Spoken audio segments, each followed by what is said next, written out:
Aloha everybody, and welcome back to another Mythology Monday with me. I'm your host, Alice. Hi. And today we are going to be talking about cauldrons.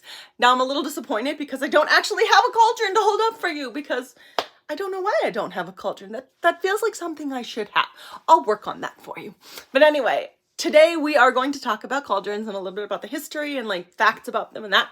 So we'll start off by saying in my book series, The Head, the Heart, and the Air, right here, cauldrons are referred to as cauldrons or pots, depending on who in the book is referencing them and the location that they happen to be in. In the mortal world of Tauren, they're typically referred to as pots because that's what the mortals call them. And I mean, they're very similar to the pots that are being used for cooking in the kitchens and that sort of thing. Whereas the sorcerers, pots are for cooking and cauldrons are for spells, 100% distinction there. So the sorcerers will reference cauldrons and pots as different entities, whereas for the mortals, they are all simply pots because to them, there's no difference. They wouldn't consider there to be a problem using a cauldron to cook your soup in, whereas a sorcerer might be like, considering what I made in that last, maybe don't. But that's how the mortals are. And since there aren't a lot of sorcerers in the mortal part of the world, it makes sense that they would reference them differently. Now, some fun facts about cauldrons. The Latin caldarium actually means hot bath. Maybe that's where a lot of those stories about witches eating children come from, because you're just giving them a hot bath. Kids need baths, right? And then lastly, they are also said to signify a universal womb, which makes me think of Sarah J. Maas's cauldron that made the world kind of thing, because it created life. So makes sense that they're referred to as a room.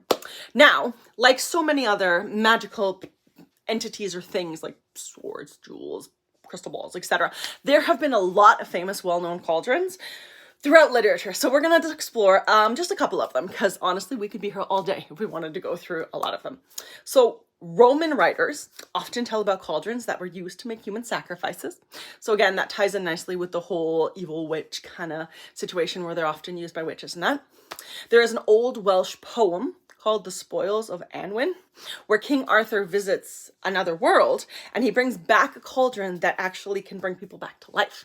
So I did not know this despite having read a bunch of Arthurian legends, so apparently I am missing some of them.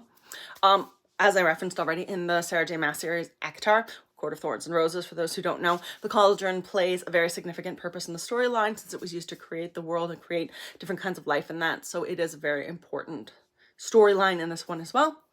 I also like to, I can't reference cauldrons without referencing the witches of Macbeth, because they are one of my favorite characters in all of Shakespearean literature. That whole double toil and trouble, just, oh, I love it to this day, and I don't care.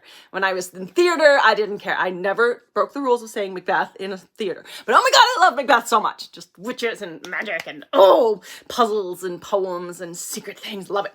Love it, love it, love it. So yes, the witches of Macbeth with their giant cauldron, and they are fantastic. And then a little bit more practical or anthropological, a lot of cauldrons have been dug up in lots of different archaeological sites, giving hints to former times, such as there's one called, I'm going to put it here because I'm going to say this one wrong as well, the Gunderstrip cauldron, which was actually gilded in silver, and it was discovered in a peat bog. So there are some really famous cauldrons that have helped archaeologists and historians figure out how life was in other times, just because we dug them up. So I think in historical contexts, cauldrons were probably used a lot more like pots than the way that we look at them in stories with witches brewing potions and that sort of thing in them. So let me know in the comments if you have a favorite cauldron. You might have the Black Cauldron from that movie when we were, the really old 90s cartoon movie, or some other cauldron from a book or a movie that I don't know about. Let me know in the comments. I'd love to know about more famous cauldrons or ones that everyone else thinks are interesting. And yeah, I hope you guys have a fantastic day. And I can't wait to see you next week for another Mythology Monday. Thanks for stopping by.